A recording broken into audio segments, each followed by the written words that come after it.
Hello everyone, it's great to have you all tuned in. Dessert makes everything better, right? So in today's video, I'll be sharing with you a dessert recipe that's extremely popular in the Middle East. I actually had this just once during one of my travels, but when I wanted to savor it, I could not remember the name or the ingredients that went into it.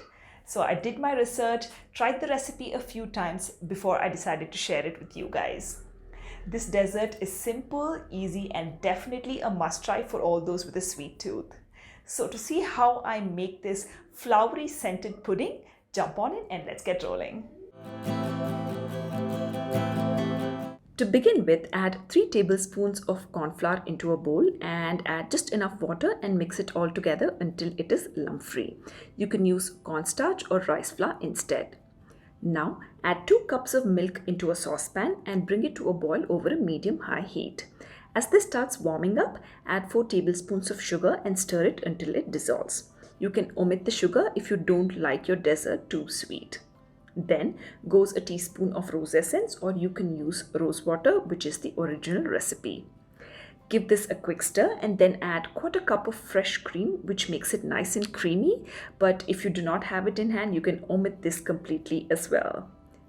Now stir this until all this is well blended and reduce the heat to a low when it starts bubbling up. Finally goes in the corn flour mixture to the simmering milk. This needs to be stirred constantly so that there are no lumps formed at the base of the pan. You keep doing this until the mixture turns thick just like you see, and you know your pudding is done once it coats the back end of your spoon. Now pour them into your favorite dessert cups while it is hot and refrigerate for 4 or 5 hours or overnight preferably. For the garnish, I gathered some almonds and pistachios. I deshelled the pistachios and crushed them using a mortar and pestle, and I then thinly sliced some almonds. Now on to assembling the dessert, which I suggest doing just before serving it. To the chilled and set Malabi, I'm adding rose syrup, which is roux afza for me, but you can make your own by adding water, sugar, rose essence or rose water, and some red food color.